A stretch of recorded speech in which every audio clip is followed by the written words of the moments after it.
할렐루야. 사랑하는 성도 여러분, 지난 일주일도 주님과 함께 승리하시며 평안하신 줄로 믿습니다. 오늘 우리가 하나님의 은혜를 받고자 하는 말씀의 제목은 바로 보기 위하여 시선을 돌려라, 이런 제목입니다. 바로 보기 위하여 너의 시선을 돌려라, 이런 말씀입니다. 열왕기하 19장 22절의 말씀입니다. 내가 감히 누구를 모욕하고 멸시하였느냐? 내가 누구에게 큰 소리를 쳤느냐? 나 이스라엘의 거룩한 자에게 감히 내 눈을 부릅떴느냐? 라고 말씀하고 있습니다. 오늘 이 말씀은 선한 눈이 악한 모습으로 변하여서 경건을 상실하게 되고 바르게 보지 못함으로 자기 분수를 넘어서서 하나님을 대적하는 행위에 대한 교훈이기도 합니다. 이사야 49장 18절의 말씀을 보면 이렇습니다. 내 눈을 들어 주위를 둘러보아라. 내 백성이 모두 모여 너에게로 온다. 나 주가 내 삶을 걸고 맹세한다. 신부가 폐물을 몸에 치장하고 자랑하듯 너는 내 백성을 자랑할 것이다. 이렇게 말씀하고 있습니다. 내 눈을 들어 주위를 둘러보아라.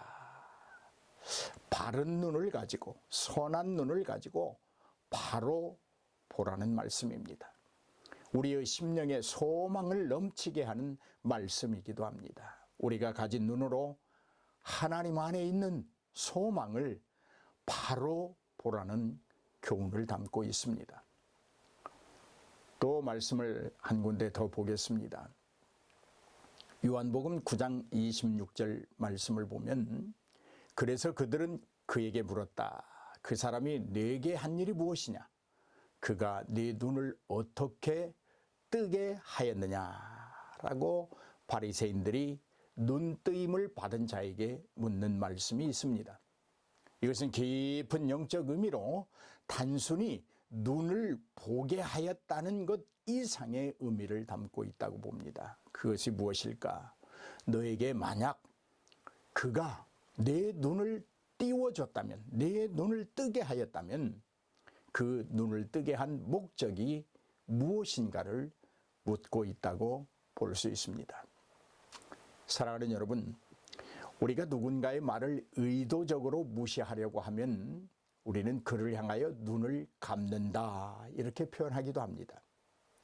또한 우리가 위를 쳐다본다는 것은 눈을 위로 들어 올린다, 이런 개념입니다. 그런가 하면 시력을 회복시켜줄 때 눈을 열어준다고 말하기도 하지요. 또 있습니다. 가장 가치 있는 자신의 소유를 타인에게 준다고 할 때 신체의 기관 중에 하나인 눈을 준다고 말합니다. 갈라디아서 4장 15절 말씀을 보면 그런데 여러분의 그 감격이 지금은 어디에 있습니까? 바울이 묻는 거죠. 나는 여러분에게 증언합니다. 여러분은 할 수만 있었다면 여러분의 눈이라도 빼어서 내게 주었을 것입니다. 라고 말하고 있습니다. 그렇습니다. 우리가 누구에겐가 가장 소중한 것을 준다고 할 때 내 눈을 빼어주고 싶다, 이렇게 말하죠. 사랑의 목사님으로 원자탄으로 유명한 손영한 목사님은 이렇게 말씀하셨습니다. 심령의 눈을 뜬 자는 인간의 참 구주를 볼 수 있습니다. 조선에는 여러 교파가 있습니다. 심령의 눈을 뜨지 못한 자는 참 구주를 보지 못합니다. 어떻습니까? 여러분, 영적의 눈을 뜨셨습니까? 육신의 눈도 온전히 바로 보고 계십니까? 심령의 눈을 뜬 자만이 인간의 참 구주를 볼 수 있다. 너무 잘 지적한 말씀이라고 봅니다. 여러분, 눈은 사물을 보기 위한 감각기관이기도 합니다. 히브리어에서는 무려 859회나 눈에 관하여 말씀하고 있고, 헬라어에서는 101번이나 사용되고 있을 만큼 매우 우리들의 신체 중에 중요한 기관이라고 말하고 있습니다. 여러분, 왜 이렇게 많은 횟수를 사용하면서 눈에 관한 이야기를 하고 있을까요? 이유는 눈이 인간 생활에서 차지하는 비중이 높기 때문입니다. 또 눈이 가지는 역할이 매우 중요하기 때문입니다. 눈은 모든 정보를 수집하고 파악하고 또 활동하는데 없어서는 안 될 소중한 신체 기관이기 때문일 것입니다. 여러분, 이렇게 눈이 중요하기 때문에 고대 세계에서는 전쟁을 할 때 상대국의 전쟁 능력을 무력화시키기 위해서 잡아들인 포로들의 눈을 뽑아버리는 이런 악한 전술도 자행하기도 했습니다. 왜 그럴까요? 눈을 잃으면 그는 군사로서 임무를 수행할 수 없게 되기 때문입니다. 여러분, 그렇게도 힘이 강했던 삼손도 눈이 뽑힌 뒤로는 연자매를 돌리는 자로 추락하고 말았습니다. 위세를 만천하에 떨치고 살던 시드기야 왕도 두 눈이 뽑힌 뒤로는 쇠사슬에 묶여서 바벨론으로 끌려가는 신세가 되고 말았습니다. 이처럼 눈은 신체 기관에 있어 매우 중요한 위치를 차지하는 것이 사실입니다. 그러므로 우리는 이 눈을 가지고 바르게 보고 옳게 보아야 될 줄로 믿습니다. 다시 말해서 이 눈을 가지고 바라봐야 될 것을 보아야 한다는 것입니다. 마태복음 6장 22절 말씀에 눈은 마음의 등불이다. 그러므로 내 눈이 성하면 내 온몸이 밝을 것이다. 이렇게 말씀하고 있습니다. 눈은 어떤 사람의 인격 전반을 대변하는 중요한 신체 기관입니다.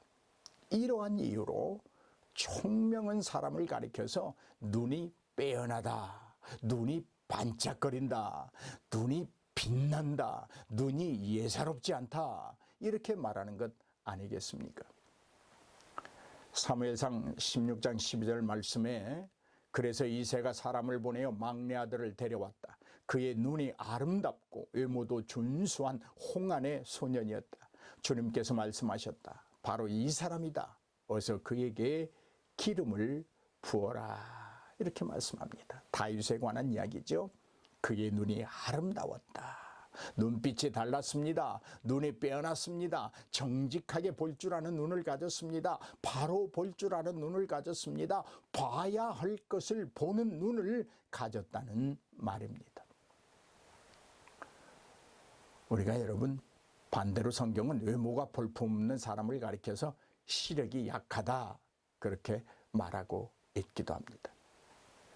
창세기 29장 17절에 레아는 눈매가 부드럽고 라헬은 몸매가 아름답고 용모도 예뻤다. 눈매가 부드럽다는 말은 우리말의 번역입니다만은 시력이 약했다는 말입니다. 눈이 좋지 않았다는 말입니다. 놀라운 것은 여성들이 눈 화장을 하는데 우리 시대의 유물만이 아니라는 것입니다. 그 기원이 고대로 올라갑니다. 성경은 이렇게 기록하고 있습니다.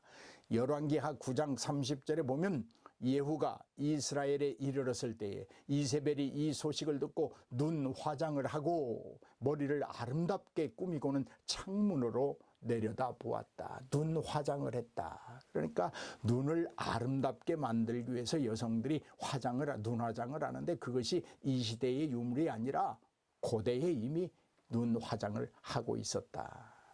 이만큼 눈의 아름다움, 눈의 빼어남, 눈의 뛰어남을 원하고 있었다. 이런 말씀입니다. 뿐만 아니라 예레미야 4장 30절 말씀을 보면 그런데 너 예루살렘아 내가 망하였는데도 네가 화려한 옷을 입고 금패물로 몸 단장을 하고 눈 화장을 짙게 하다니 도대체 어찌 된 셈이냐. 너의 화장이 모두 헛일이 될 것이다. 너의 여인들은 너를 경멸한다. 그들은 오직 너를 죽이려고만 할 것이다. 패망하여 가고 있는데도 눈 화장을 짙게 하는 것, 그만큼 눈의 아름다움이 신체의 모든 기관에 아주 중요한 부분이었다고 하는 것입니다. 에스겔서 23장 40절을 보면 이렇게 말씀합니다. 그들이 사람을 보내어 먼 곳에서 사내들을 초청하였더니 그들이 왔다. 두 자매는 그들을 맞으려고 목욕을 하고 눈썹을 그리고 패물로 장식을 했다. 이렇게 말씀하고 있습니다.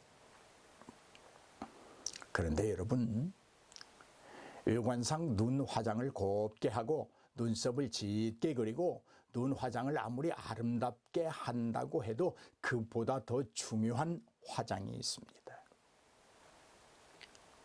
우리가 가진 눈을 가지고 무엇을 인지하느냐라는 화장입니다.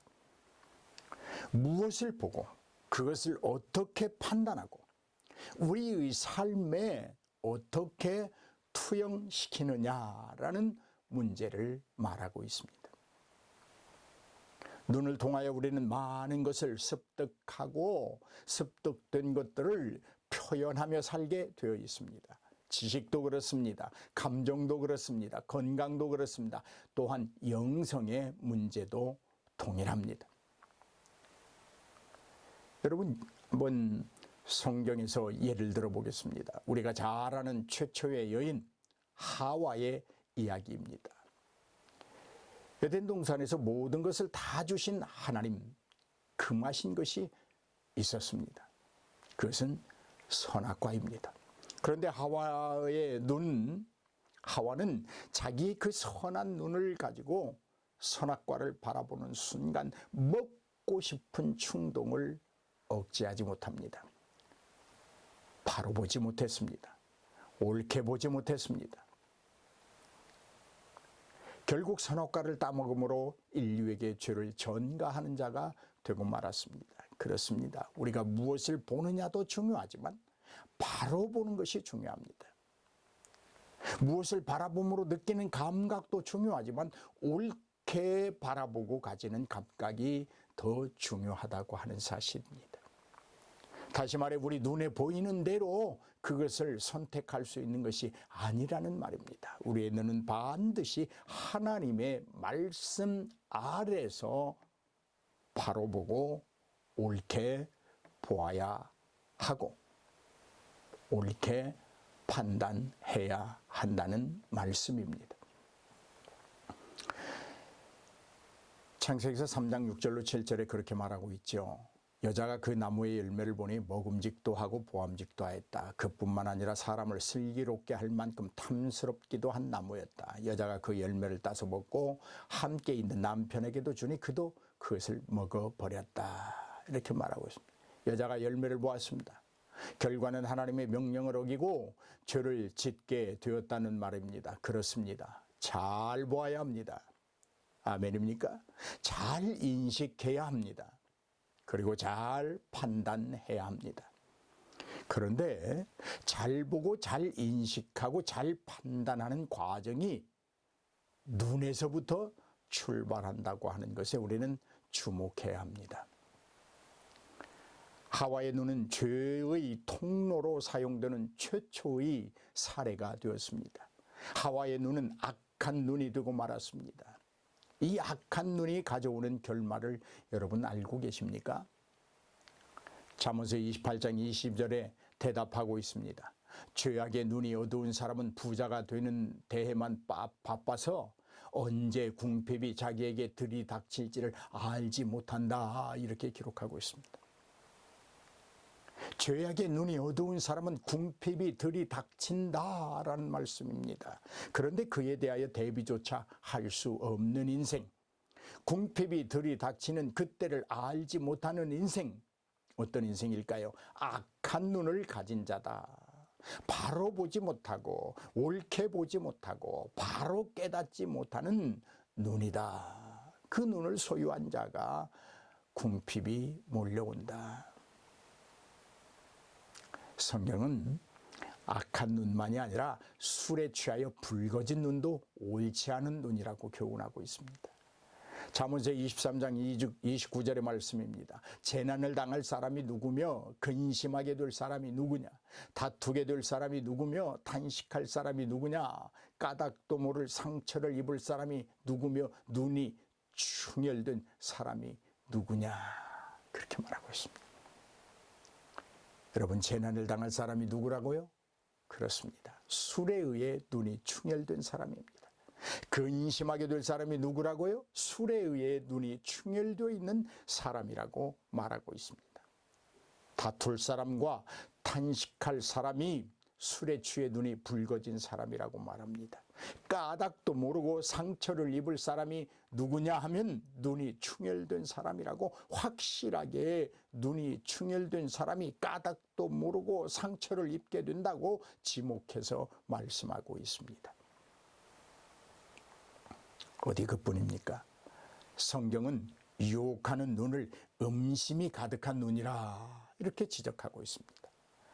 베드로후서 2장 14절의 말씀입니다. 그들의 눈에는 간음할 상대자들밖에 보이지 않습니다. 그들은 죄를 짓기를 그치지 않습니다. 그들은 들뜬 영혼들을 유혹하며 그들의 마음은 탐욕을 채우는 데 익숙합니다. 그들은 저주받은 자식들입니다. 사랑하는 여러분, 여러분의 눈에는 무엇이 보이십니까? 선한 눈으로 여러분은 지금 무엇을 찾고 계십니까? 혹시 여러분의 개인적인 욕심이 두드러지게 나타나는 눈으로 충혈되진 않았습니까? 혹시 야욕을 채우기 위하여 상대를 유혹하고 있지는 않습니까? 아름다운 눈이 여러분을 탐욕으로 이끌어가고 있진 않느냐고 제가 질문하는 것입니다. 우리 예수님이 싫어하시는 신체기관이 몇 가지 있습니다. 이 말을 오해해서는 안 됩니다. 하나님은 이유 없이 직접 만드신 우리의 신체기관을 싫어하지 않습니다. 싫어하실 정당한 이유가 있기 때문에 싫어하십니다. 그럼 어떤 때 싫어하실까요? 말씀으로 답을 얻겠습니다. 잠언서 6장 16절로 17절의 말씀을 보면 이렇게 말씀하십니다. 주님께서 미워하시는 것이 있다. 주님께서 싫어하시는 것이 한 67가지가 있다. 첫째로 교만한 눈이다. 거짓말하는 혀다. 무지한 사람을 피 흘리게 하는 손과 악한 괴교를 꾸미는 마음과 악한 일을 저지르려고 치닫는 발과 거짓으로 증거하는 사람과 친구 사이를 이간하는 사람이다. 이렇게 말하고 있습니다. 주님께서 미워하시는 신체, 주님께서 싫어하시는 신체 기관이 67가지가 있는데 그 중에 첫 번째 지적하기를 교만한 눈이다. 교만한 눈이다. 이 교만하다고 표현하고 있는 이 눈은 아름다운 눈인데 그 아름다운 눈으로 제대로 사용하지 못하고 있다. 이런 말입니다. 여러분의 눈은 선한 눈입니다. 아름다운 눈입니다. 볼 것만을 보도록 창조되었습니다. 하나님만을 바라보도록 창조되었습니다. 그런데 그 기능을 상실하면 교만한 눈이 된다는 것입니다. 그렇다면 우리는 이 깨달음에서 그쳐야 합니까? 그렇지 않습니다. 이 깨달음을 넘어서 우리의 눈을 원래의 기능으로 회복해내야 합니다. 어떻게 하면 될까요? 첫째로 다른 모든 것으로부터 우리의 시선을 되돌려놔야 합니다. 중요한 것은 이것입니다. 예수님을 바라보는 것에서 우리의 시선이 다른 곳으로 돌아갈 수 있는 모든 것에서 우리의 눈을 돌려놓아야 합니다. 우리의 생각을 돌려놓아야 합니다. 아포로텐스라는 이 헬라어는 우리에게 예수 그리스도에게 가는 길을 방해하고 가로막는 것이라면 무엇이든지 그것에서 손이나 눈을 떼어야 한다, 이런 말입니다. 여러분, 유명한 철학자 플라톤의 문에는 다음과 같은 글귀가 적혀 있다고 합니다. 기하학자가 아닌 사람은 어느 누구도 이곳에 들어올 수 없다. 그러나 내 성경의 문에는 그와는 명백히 대조를 이루는 글귀가 기록되어 있다. 세상적인 마음을 가진 자는 어느 누구도 이곳에 들어올 수 없다. 세상의 어느 것도 그것이 아무리 탁월한 것이라고 해도 예수 그리스도의 길을 가로막게 해서는 안 된다. 예수님에 비한다면 그것은 아무것도 아니기 때문이다. 우리는 예수님이라는 아름답고 사랑스러운 분을 가로막는 것이라면 어떤 것에도 시선을 주어서도 곁눈질해서도 안 된다, 이렇게 기록되어 있다고 합니다. 일찍이 하나님은 롯에게 다음과 같이 명령하셨습니다. 창세기 19장 17절에 보니까 돌아보거나 들에 머물지 말아라. 롯은 소돔을 바라보지 않는 한 소돔의 음란함을 거부하고 혐오할 수 있었습니다. 그런데 롯은 소돔을 바라보고 말았습니다. 여러분, 롯은 소돔을 절대 바라보지 말았어야 합니다. 선한 눈을 가지고 악 때문에 패망하는, 멸망하는 그것을 바라보지 말고 하나님의 명령대로 앞으로 전진해 나아가야 했습니다. 이사야 17장 7절로 8절 말씀입니다. 그날에 사람이 자기를 지으신 이를 바라보겠으며 그의 눈이 이스라엘의 거룩한 이를 뵙겠고 자기 손으로 만든 제단을 바라보지 아니하며 자기 손가락으로 지은 아세라나 태양상을 보지 아니할 것이며 라고 말씀하고 있습니다. 바울은 고린도후서 4장 18절에 우리가 주목하는 것은 보이는 것이 아니요 보이지 않는 것이다. 주목한다, 바라본다는 것입니다. 옳게 보고 바르게 보기 위하여 혼신을 다한다는 말입니다. 그리스도인이 지향해야 하는 것은 눈에 보이는 것을 초월하는 것입니다. 어떻게 하면 눈에 보이는 것들을 여러분 초월하며 살 수 있을까요? 우리 영혼이 영원하신 하나님, 그분이 어떤 분이신지를 온전히 알게 되면 우리는 눈에 보이는 것들을 충분히 초월하여 살 수 있습니다. 영원하신 예수님이 어떤 분인지 알고 영원한 면류관이 어떤 것인지를 알게 된다면 우리는 눈에 보이는 것을 초월하여 살 수 있습니다. 얼마든지 가능한 일입니다. 또한 성령 하나님의 강력한 개입과 임재하심으로 일어나는 기적이라고 말할 수 있습니다.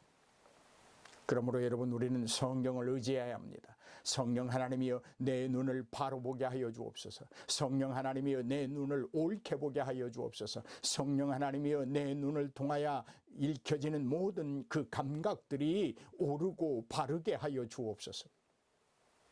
기도해야 합니다. 죽어간 영혼들을 구원하고 비참한 피조물들과 영원한 교제를 나누기 위해서 그리스도가 어떤 위대한 일을 했는가에 대한 확고한 깨달음이 은혜가 될 때에 우리는 얼마든지 눈에 보이는 것들을 초월해서 살 수 있는 줄로 믿습니다. 이렇게 되면 눈에 보이는 것들로부터 우리 영혼이 초월하는 기쁨을 누릴 수 있게 됩니다. 여러분, 지금부터 우리가 더 많은 노력을 쏟아 부어야 하는 것은 창조자에게서 다른 곳으로 우리의 눈이 돌려지지 않도록 하는 일입니다. 할렐루야. 둘째로, 죄로 물든 세상 쾌락에 대해 이 세상에서 눈을 돌려야 합니다. 유다서 9절 말씀입니다. 이 사람들은 분열을 일으키는 자들이며 성령을 받지 않고 본능대로 사는 자들입니다. 세상 죄는 인간의 본능대로 살아가는 모습입니다. 육신의 본능대로 사는 자는 죄를 범할 수밖에 없습니다.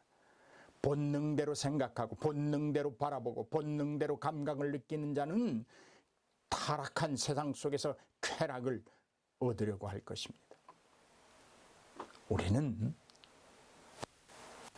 쾌락의 시선을 고정시킨 우리의 눈을 예수님을 바라볼 수 있는 곳으로 돌려놔야 됩니다. 이 점에 대하여 욥은 이렇게 말합니다. 욥기서 21장 12절로 15절 말씀입니다. 소구와 검은고에 맞춰 목청을 돋우며 피리 소리에 어울려서 흥겨워하는구나. 그들은 그렇게 일생을 행복하게 살다가 죽을 때에는 아무런 고통도 없이 조용하게 스올로 내려갈 뿐이다. 그런데 악한 자들은 자기들을 그냥 좀 내버려 두라고 하나님께 불평을 한다. 이 얼마나 가련한 사람들입니까? 이렇게 살면 되지 하나님의 뜻을 알 필요가 무엇이냐고 한다. 전능하신 분이 누구에게 그를 섬기며 그에게 기도한다고 해서 무슨 도움이 되겠느냐고 원망합니다. 불평합니다. 아니야, 우리는 본능대로 살아가는 것이 좋아. 하나님 바라보고 얽매여서 그렇게 사는 것보다 지금이 좋잖아. 지금 자유롭고 내가 하고 싶은 거 다 하고 먹고 싶은 거 다 먹고 내 마음대로 할 수 있고 얼마나 좋아. 그런데 우리가 하나님께 뭘 매달릴 게 뭐 있어. 사랑하는 여러분, 하나님께 불평하는 자, 하나님의 뜻을 알 필요조차 없다고 말하는 자들은 곧바로 눈을 돌려서 하나님을 바라보아야 될 줄로 믿습니다. 혹이라도 여러분 중에 하나님께 불평하는 자가 있습니까? 눈을 들어 하나님을 바라보십시오. 여러분, 유명한 어거스틴의 참회록에 기록되어 있는 말씀을 옮겨보겠습니다. 오 주님, 제 영혼을 거스르는 것들을 생각하는 것에서 저를 돌이키소서. 그것들이 얼마나 더러운지, 제 눈앞에 모습을 드러내고 있는 저것들이 얼마나 부끄러운지요 라고 기록되어 있습니다. 마침내 치열한 싸움이 끝나고 나자 걷잡을 수 없는 눈물이 어거스틴의 눈에서 쏟아지기 시작했다고 합니다. 그 눈물이 얼마나 거세게 쏟아졌으면 소나기처럼 쏟아졌다. 어거스틴은 곧바로 전나무 아래 땅바닥에 무너졌고 그리고 쓰러진 채 울부짖었습니다. 어떻게요? 이렇게 울부짖었습니다. 오 주님, 얼마나 오래 제가 말해야 합니까? 내일입니까? 왜 오늘은 안 됩니까? 주님, 왜 오늘은 안 됩니까? 왜 제 더러운 인생이 이 시간에도 끝날 수 없단 말입니까? 이런 울부짐이 끝나는 순간 어거스틴은 한 음성을 듣게 됩니다. 그것은 마치 소년의 음성 같기도 하고 소녀의 음성 같기도 했습니다. 그 음성은 이렇게 기록하고 있습니다. 집어들어라. 그리고 읽어라. 집어들고 읽어라. 뭘 집어들으라는 겁니까? 무엇을 읽으라는 겁니까? 어거스틴의 옆에 있는 하나님의 말씀 성경책을 집어들고 지금 읽으라는 말입니다. 그 소리에 어거스틴은 즉시 손에 들고 있던 성경을 펼쳤습니다. 그리고 펼쳐진 성경의 첫 장부터 잠잠히 읽어 내려가기 시작합니다. 그리고 이런 말씀을 발견합니다. 로마서 13장 13절로 14절 말씀을 어거스틴은 발견합니다. 낮에와 같이 단정히 행하고 방탕하거나 술 취하지 말며 음란하거나 호색하지 말며 다투거나 시기하지 말고 오직 주 예수 그리스도로 옷 입고 정욕을 위하여 육신의 일을 도모하지 말아라. 할렐루야, 할렐루야. 이 말씀을 읽었을 때 어거스틴은 더 읽을 수가 없었다고 합니다. 아니, 더 읽을 필요가 없었습니다. 그는 이렇게 고백합니다. 그 즉시 빛이 내 마음속으로 쏟아져 들어오는 것처럼 모든 의심의 어두움이 완전히 사라져 버렸다. 그렇게 고백하고 있습니다. 곧바로 어거스틴의 눈은 쾌락에서 돌아섰고 그 후로는 오직 예수님께만 자신의 눈을 고정했다고 고백하고 있습니다. 사랑하는 여러분, 여러분의 눈을 어디에 고정시키고 있습니까? 여러분의 시선이 지금 어디에 머물고 있습니까? 여러분의 곁에 지금 성경책이 있지 않습니까? 집어들고 지금 읽으십시오. 하나님의 말씀에 여러분의 눈의 시선을 맞추십시오. 세상 쾌락에서 눈을 돌리십시오. 세 번째로, 죄로 가득한 이익에 대하여 우리의 눈을 돌려야 합니다.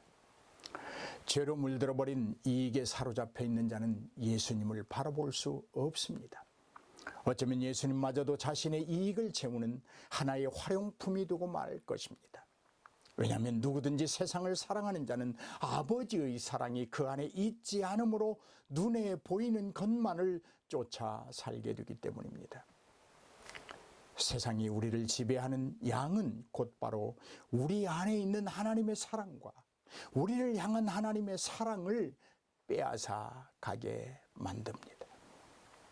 야고보서 4장 4절 말씀입니다. 가늠한 여인들아, 세상과 벗된 것이 하나님과 원수됨을 알지 못하느냐. 그런즉 누구든지 세상과 벗이 되고자 하는 자는 스스로 하나님과 원수되는 것이니라. 스스로 하나님과 원수되는. 하나님은 우리를 한 번도 원수처럼 대하지 않으셨습니다. 그런데 우리가 우리의 시선을 잘못 두고 세상 쾌락의 시선을 맞추고 있을 때 우리는 우리 스스로가 하나님과 원수가 되는 것입니다.